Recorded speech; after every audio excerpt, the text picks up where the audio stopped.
Evolution Snowball in a nutshell.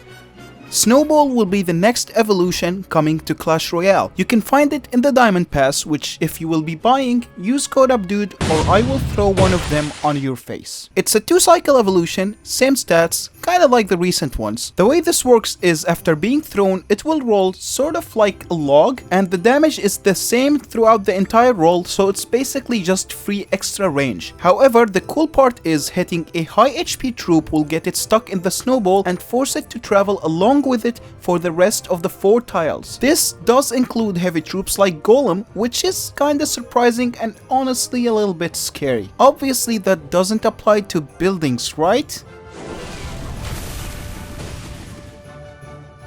Nah, I'm joking, it doesn't work like that. The horizontal range on it is more than 1 tile because it has this sucking magnet effect to make it easier to hit things with it. This magnet effect allows it to hit a suspicious bush twice, which is something other small spells cannot do. Using this to your advantage, you can play your snowball slightly above the Hog Rider so it pulls him towards it, maximizing the pushback range it has. Whereas if you just play it on top of the Hog Rider, he won't get pushed back as far and will likely end up dealing more damage on your crown tower. Unlike the Goblin Cage, this snowball can take up more than 1 troop at the same time. There is zero limit at how many troops it can take inside, so it's basically infinite. When you snowball multiple troops, the order they come out in is actually not random. Here's an example. If the opponent plays a Sparky first and then a Giant, snowballing them would end up in the Sparky being behind the Giant. If you do the same setup but instead play the Giant first, then he would end up behind the Sparky because the snowball puts stuff down in the order they were deployed in. The tower always targets the card that was spawned first, even though it spawns behind. As you can see, on one side the mini P.E.K.K.A is getting targeted, while on the other side the Giant is getting targeted, even though the setups were technically identical. Sparky, for some godforsaken reason, is an exception to this, as the tower always targets it regardless of its deploy order, and as a Sparky player I feel targeted and discriminated against. I am aware you don't actually have control over that, but if you know for a fact that your opponent dropped their Golem first because it was played in the back, you can easily ruin their entire push with just a single snowball. The first thought a regular human being would have is to use this on defense. I mean, it can push away a giant skeleton off your tower, so it's better than a log in this case. It can stop charging attacks like a Prince charge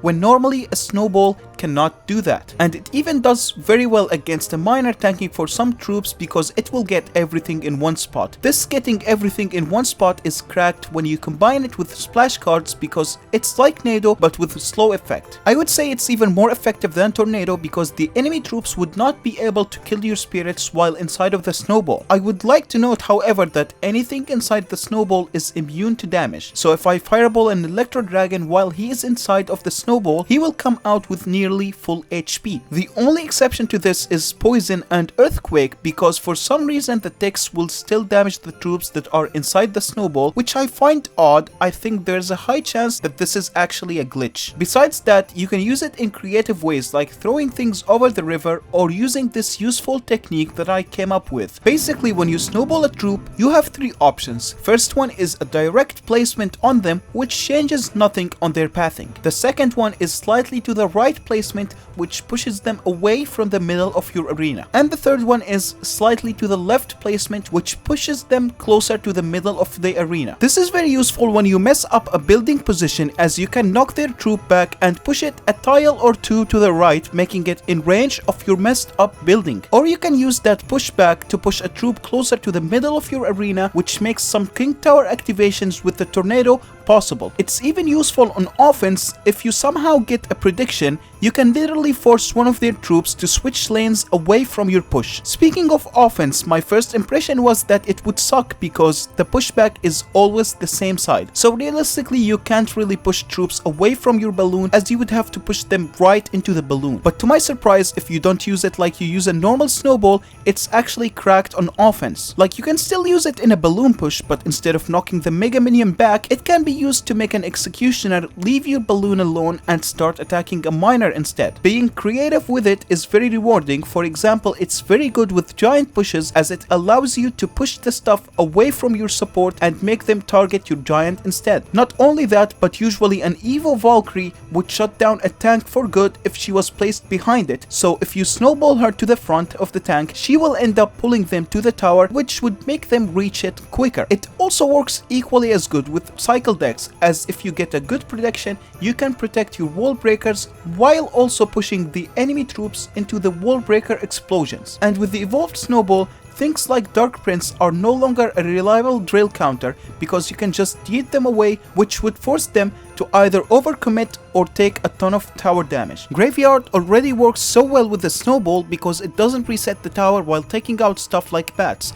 But with this evolution, you can even displace Valkyries and other troops that would instead have completely countered your graveyard. Even Expo, which usually gets bullied by new evolutions, ended up benefiting from this because once you snowball a tank, it becomes untargetable and would get your Expo to lock on the enemy tower instead. The fact it's a more effective tornado gives me an idea.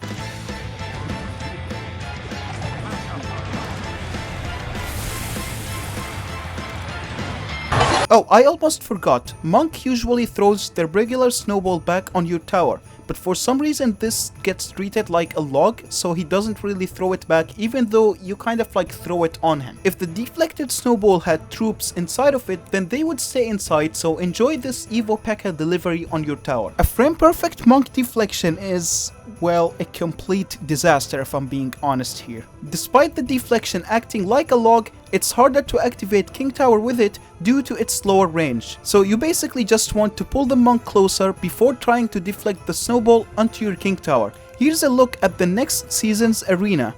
Cool Christmas vibes, and the music in the background of this video is the new music and the sudden death theme respectively. This video made me think, everyone makes snowballs and sand castles, but why does no one make sand balls and snow castles? Like, I get sand balls would probably be disgusting to throw around, but what's wrong with snow castles, my dudes?